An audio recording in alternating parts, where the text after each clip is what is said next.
Hello and welcome to Against the Storm.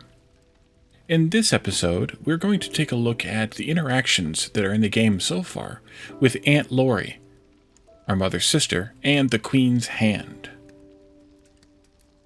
These interactions were added in the Guidance and Lore Update, Part 1, and they allow us to get a little bit of behind the scenes of the game, or in the universe behind the scenes of the game, that isn't really explained during the game.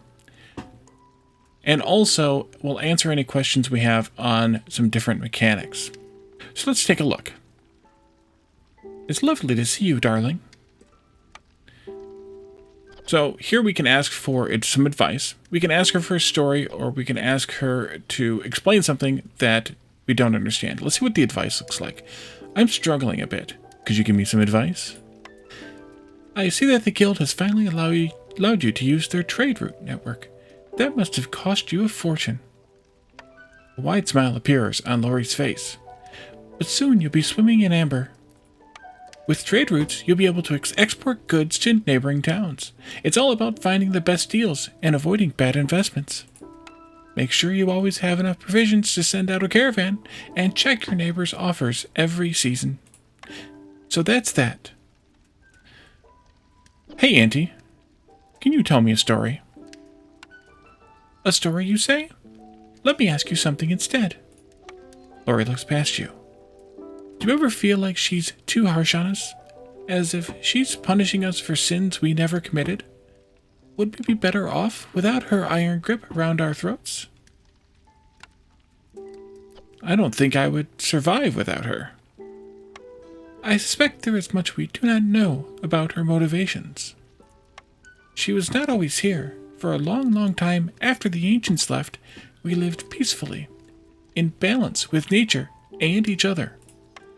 My Nan spoke of her grandmother living with the harpies and lizards under one roof. Harpies and lizards, mind you. But as soon as the seals started breaking, everything changed. The forest, the storm, even the rain itself turned against us. And in the end, we turned against each other.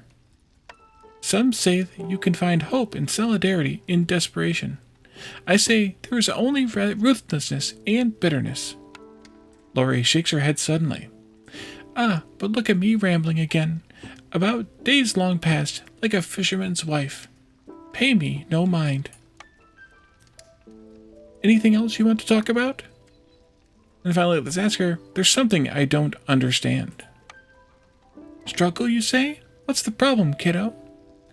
So, if we have a problem with some aspect of the game, like your villagers are starving, or how trading, or using trading, how hostility works, what it means, what it's doing, why villagers are unhappy, why you always seem to get the most useless blueprints, I have that problem, how do we use rain engines, etc., and more are coming in a later update. You can ask her these things here. I suspect that a good chunk of the reason for people or one of these things that the people might ask the most is about hostility, so let's look at that one.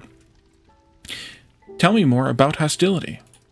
Well, hostility is just the consequence of our actions.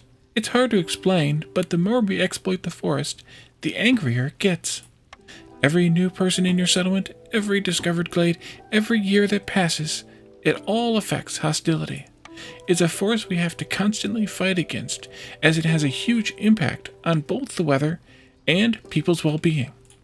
But there are ways of dealing with it: careful exploration, wise management of woodcutters, or simply the right cornerstones from the Queen. Lori smiles softly. It will be hard at first, but you'll find your footing eventually. Anything else you want to talk about? So we could go through some more of these, but I think I'll leave those for you to do. And so we'll say, I'm fine, thank you. So that's that. And so we can leave our interaction with her and return to the Citadel. You can also click on your house, which is that one down there that I just clicked on, and that will lead you back into here. Now, it's interesting that you can't replay those previous interactions, unless maybe you have to do them in a later game session or a certain amount of real time needs to pass, or something along that line. But it would be nice to be able to somehow reactivate those if they aren't automatically available at a later time. But if they are, then we can simply see them again. If they aren't, hopefully they'll add that maybe in the next update so that we can go in and see that, and ideally even see a little bit more, lore-based things rather than just the help and guidance things. That would be kind of nice too. A few more tidbits that are lore-based maybe in a future update. So I'm hoping for that. We'll see how that goes. But for now, we're just going to leave this here. This was just a quick look at what this feature does, means, etc.